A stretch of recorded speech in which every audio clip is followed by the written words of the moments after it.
Aloha. So a lot's happened since Sunday, when last time we talked. I guess it's weird to say when we talked because you were watching a video and I was the one talking, but it's kind of besides the point. I think I just sometimes forget that when I'm doing a video thing, it's not actual people that I'm speaking to, but it's a camera. So you're gonna have to forgive me for that. But what I mean by a lot's happened since maybe the last time you watched the video. The last video that I posted was for Palm Sunday. It was the beginning of this epic week called the Passion Week.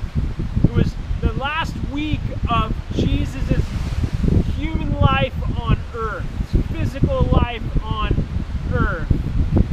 And I should say physical life because Jesus is very much alive in billions of humans. And I wholeheartedly believe that Jesus is and can be alive in all humans.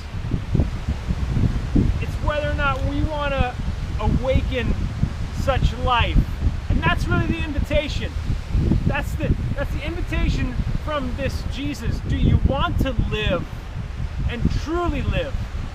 Like he says in the Gospel of John, which is where we kind of camped out on Sunday. Gospel of John, chapter 10, verse 10. My purpose is to give them a full life to the fullest, to make them the most human possible. The thief's purpose is to steal, to kill, and to destroy. The thief's purpose is to end all things that are good. The thief's purpose is to choke out all hope and all wonder of life. The thief's purpose, man, is like, it's to take away all the imagination, all the creativity, to rob us of all of that. I'm reminded of this day.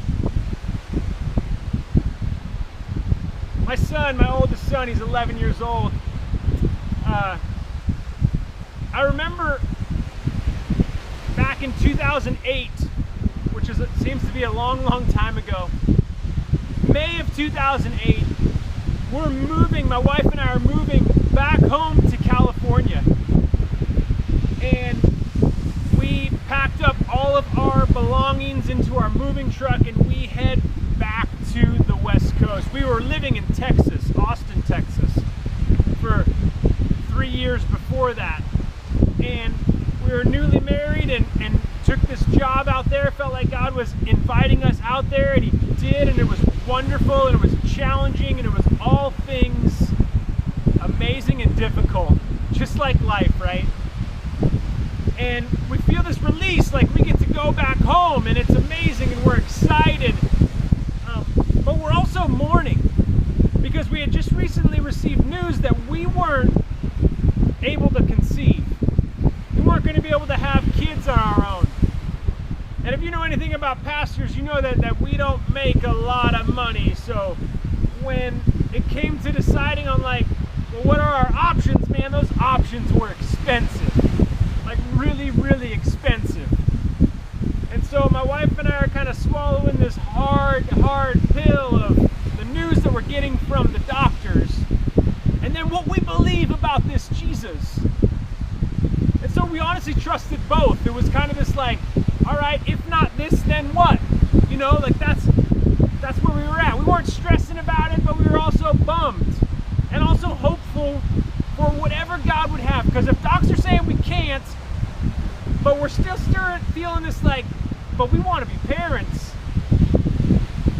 Spoiler alert, we got 4 kids now, so God's got quite a sense of humor. But before I go there, we're moving, right?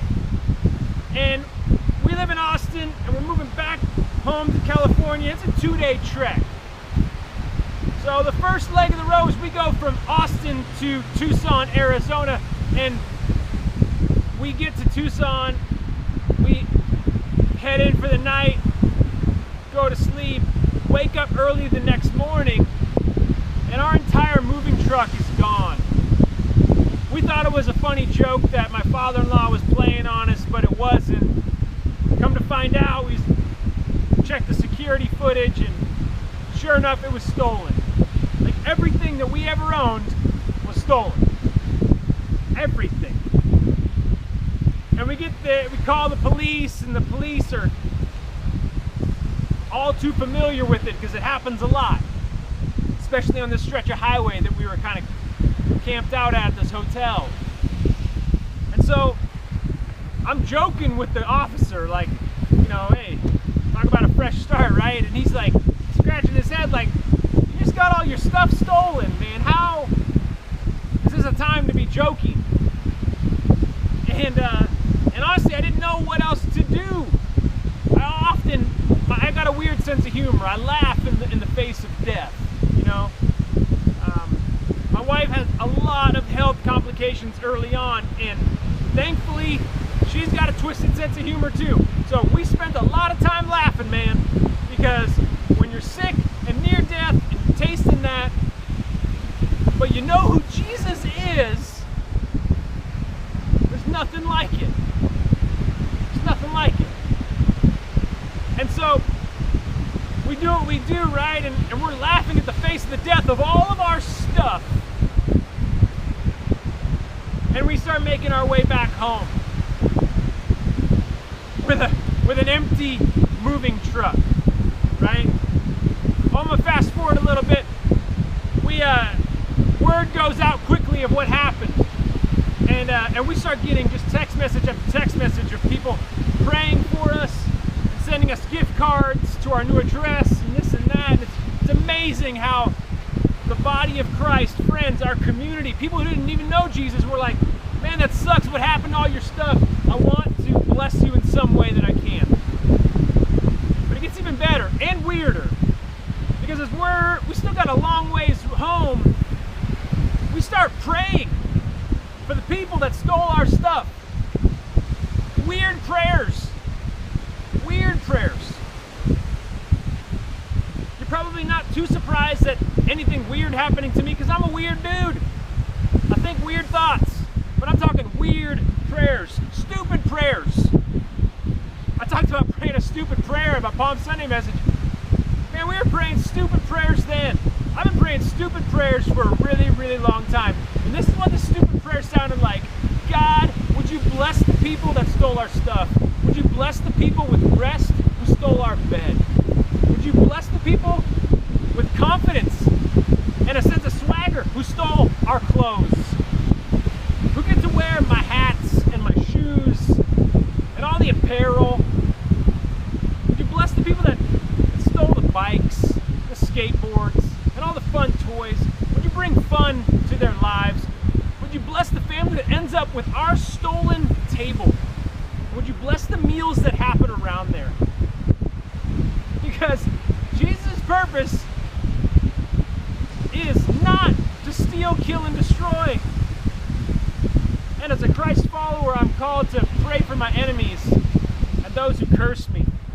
Man, it would have been so easy to just flip the finger, want nothing but death and bad wishes upon the people who had the guts, and some serious guts. I give props to them, having the guts to steal a gigantic moving truck, 26-footer.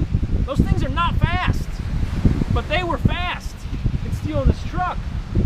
And we're praying for them. So you fast forward a few weeks, right?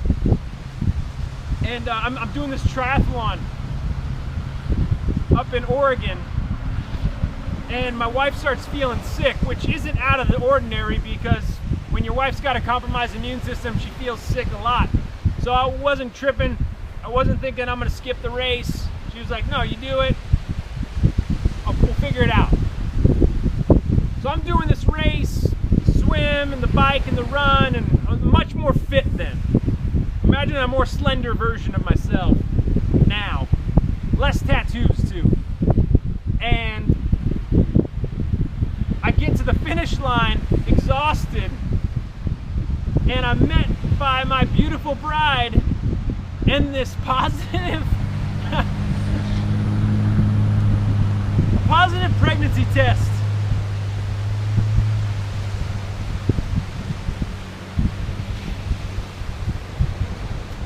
death of all of our stuff.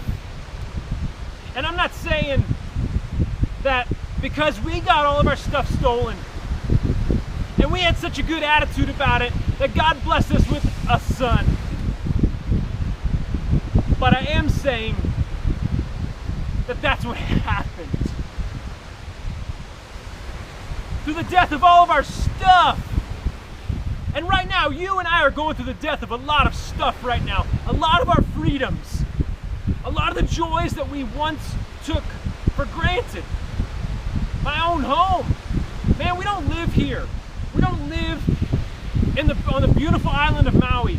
As much as I love this place, it is not home. It happens to be where I'm videoing this from.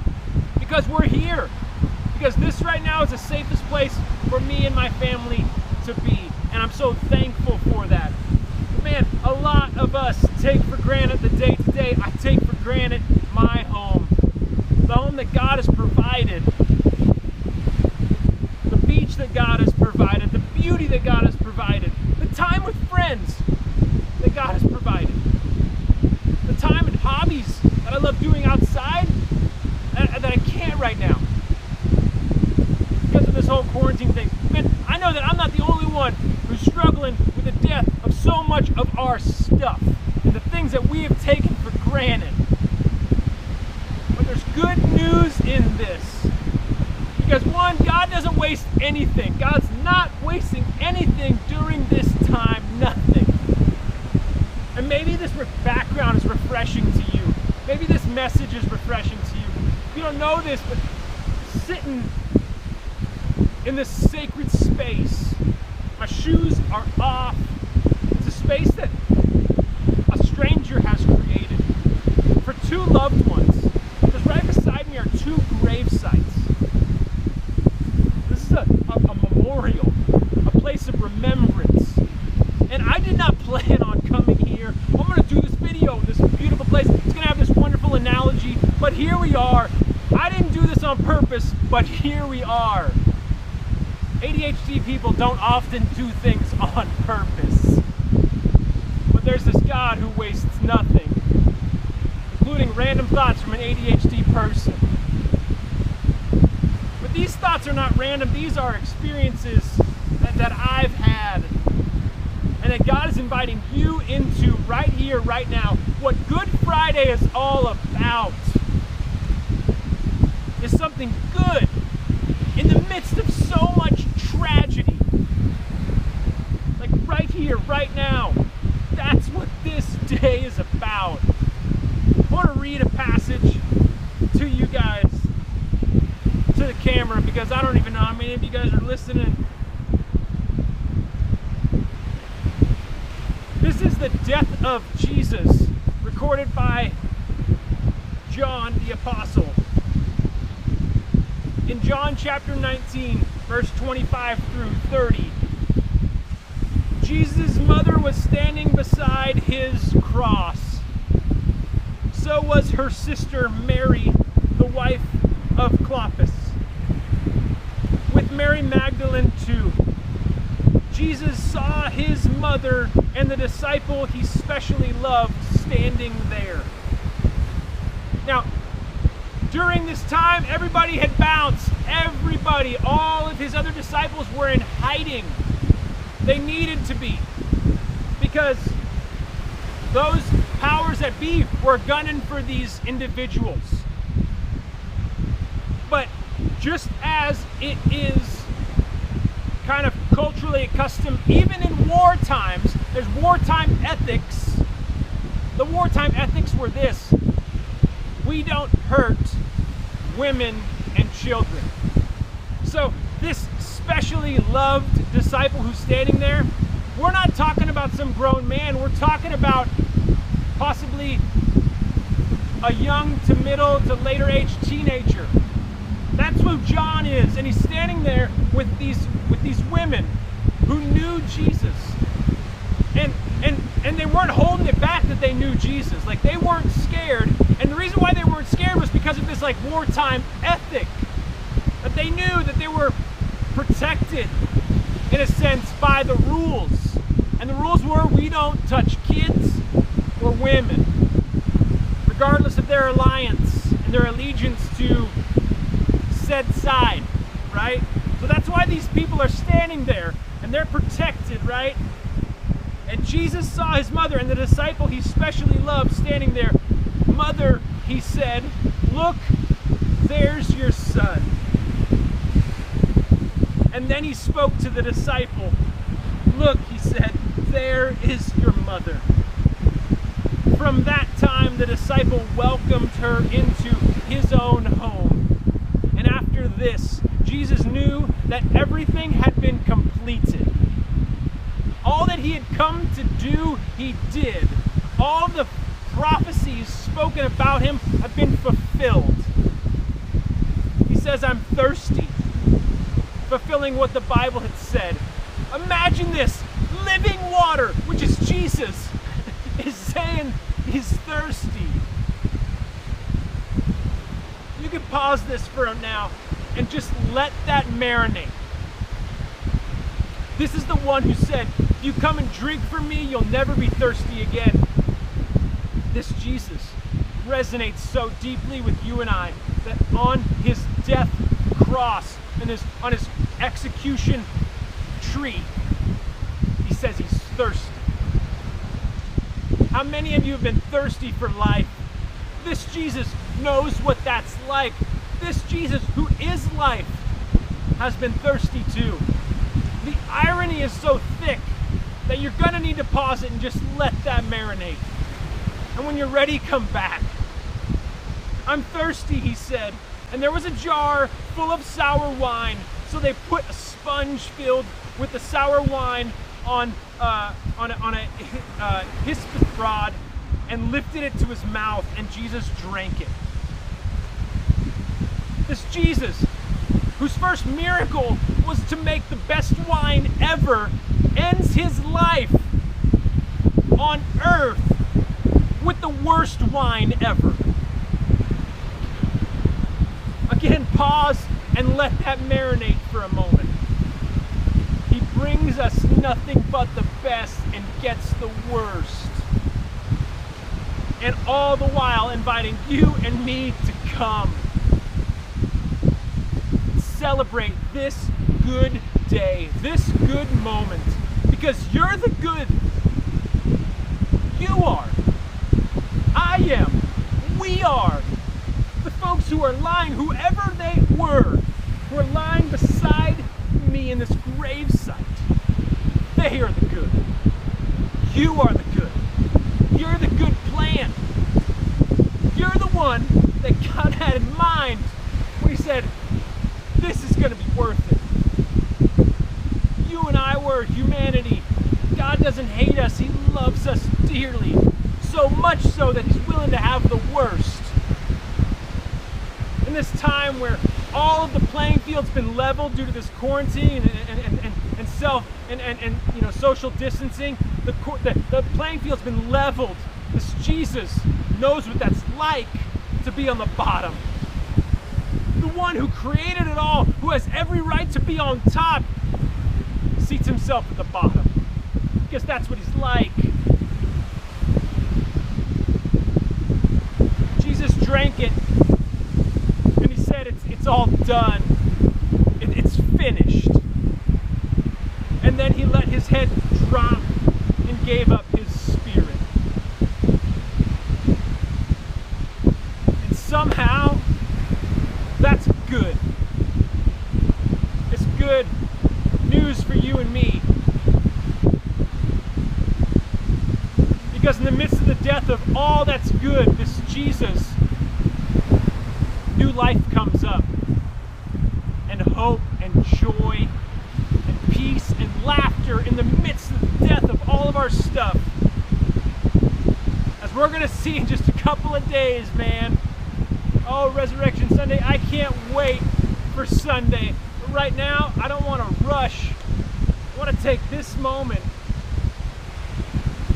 the moment of silence, in honor of this Jesus, in honor of living water, who was thirsty.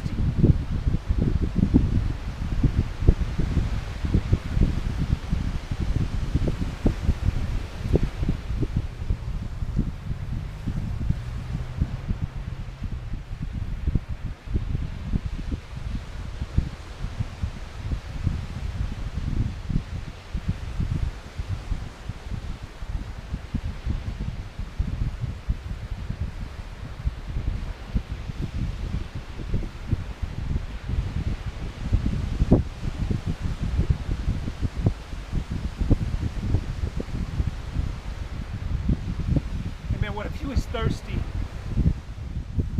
for you. What if that thirst is more than just a physical need for hydration?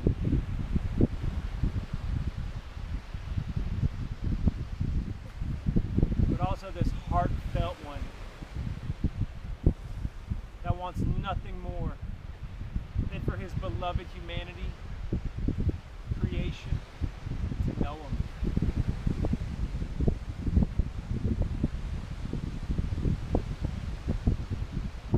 I don't know where you're at with all this,